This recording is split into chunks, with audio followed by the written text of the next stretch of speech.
Hello नमस्ते and welcome back guys. It's my second video on Agra travel series. तो अभी हम ताजमहल विजिट करके आ चुके हैं और यहाँ से हम सीधे जा रहे हैं एतमाद-दौला के मकबरे। तो वहाँ जाके हम आपको वहाँ का टिकटिंग प्राइस बताएंगे और वहाँ की किस जगह की क्या क्या इंपॉर्टेंस है वो भी साथ में इस वीडियो में बताने वाले हैं। तो अगर चैनल पर नए हैं तो चैनल को सब्सक्राइब कर लीजिए और वीडियो को अंत तक पूरा देखिए एंड लेट्स गो।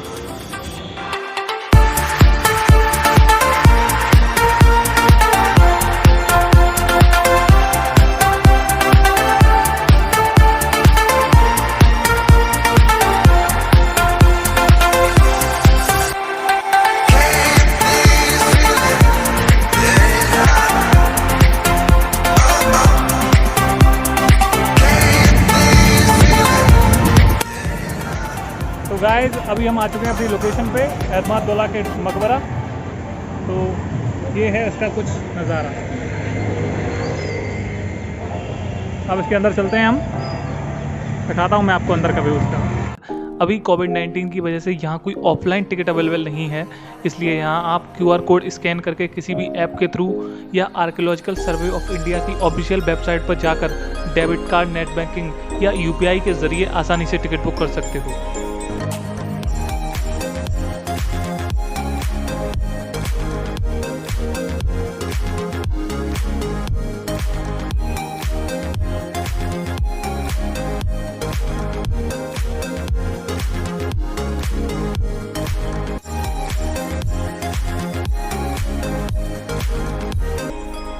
इस मकबरे की ताजमहल से दूरी लगभग 5 किलोमीटर है और यहाँ मकबरे में आपको आने के लिए 30 रुपये पर पर्सन पे करना पड़ेगा।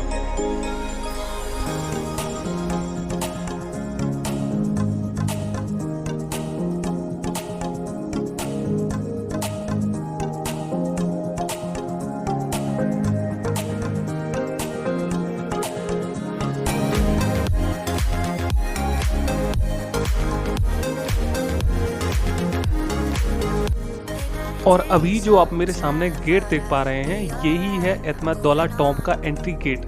जैसा कि आप देख सकते हैं कि इसे बनाने में रेड सैंडस्टोन का यूज़ किया गया है। इनमें भी ताजमहल की तरह व्हाइट मार्बल के टुकड़ों को पेस्ट किया गया है। तो अभी जस्ट हम इसके अंदर एंटर करने ही वाले हैं।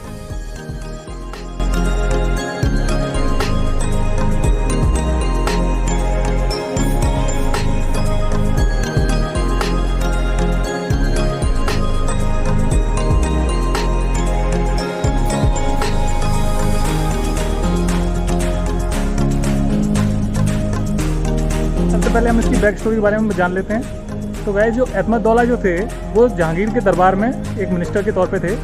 तो एतमाद-दौला की बेटी थी, इनका नाम था नूरजहां। उनका विवाह मुग़ल शहंशाह जहांगीर के साथ हुआ था। तो जहांगीर ने ही इन्हीं को एतमाद-दौला का टाइटल दिया था। वैसे इनका रियल नेम जो था वो ग्यास बेग था। तो सन 1611 ईस्वी में नूरजहां का और जहांगीर का विवाह हुआ था। तो जैसा कि मैंने अभी बताया कि एतमाद-दौला की बेटी मेहरुन्निसा की शादी अकबर के बेटे जहांगीर से हुई थी। इसी मेहरुन्निसा को आज हम सभी नूरजहां के नाम से जानते हैं। तो नूरजहां के पिता एतमाद-दौला, जो कि एक्चुअल उनका टाइटल नेम था, असली नाम ग्यास बेग था, उनकी और उनकी बेगम असमत की डेथ आगरा में हो गई थी। इसके बाद उनकी बेटी नूरजहां ने अपने अब्बू और अम्मी के लिए 1622 ईस्वी में इस मकबरे को बनाना शुरू किया। यह मकबरा 1628 ईस्वी में बनकर कंप्लीट हुआ था। इस मोनूमेंट के चारों कोनों पर 4 मीनार हैं, जिनकी हाइट लगभग 40 फीट है। इन मीनारों के ऊपर आपको संगमरमर की छतरियां देखने को मिलेंगी। इस मकबरे में आपको व्हाइट मार्बल के मल्टी कलर नक्काशी के साथ गुलदस्ता, गुलाब जल कलश, अंगूर शराब की प्याली के साइज का डिजाइन किया गया है।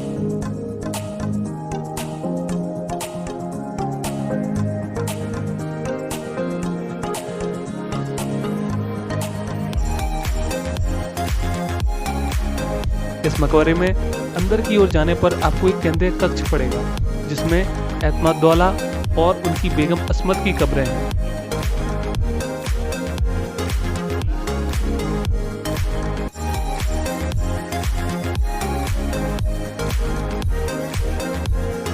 इस केंद्रीय कक्ष के अलावा इसमें कई अन्य कक्ष हैं, जिनमें नूरजहां के अदर फैमिली मेंबर्स की कब्रें हैं।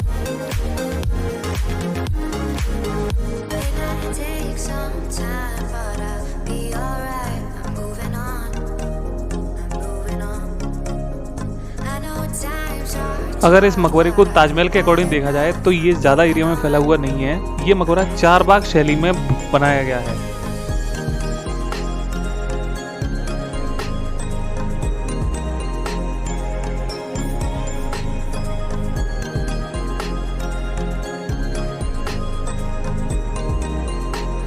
इस मकबरे को किसी भी ओर से देखने पर सिमेट्रिकल फॉर्म में ही आपको दिखेगा। इसके चारों ओर आपको 4 गेट देखने को मिलेंगे।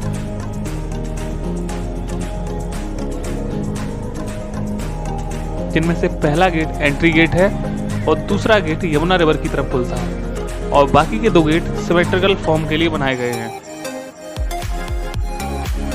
ये वो टाइम था जब आर्किटेक्चर का ट्रांजिशनल फेज रेड सैंडस्टोन से व्हाइट मार्बल की तरफ होने लगा था।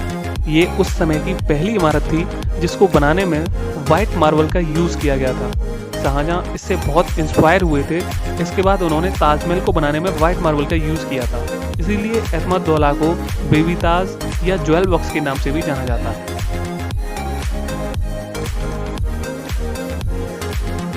तो गाइस मैं आपको बता दूं, वैसे तो ये अमेजिंग है ही है टॉम, लेकिन इसके सिवाय यहाँ एक अमेजिंग व्यू है। तो मैं आपको व्यू पॉइंट दिखाता हूँ यहाँ से।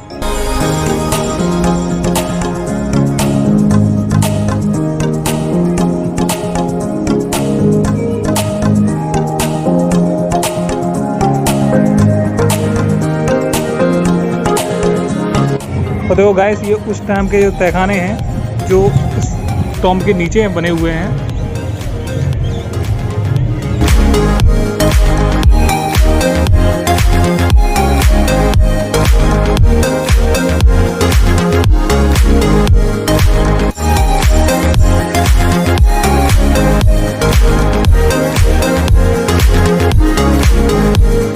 तो गाइस ये था कुछ एतमादुल्ला का मकबरा और उसकी हिस्ट्री के कुछ तथ्य।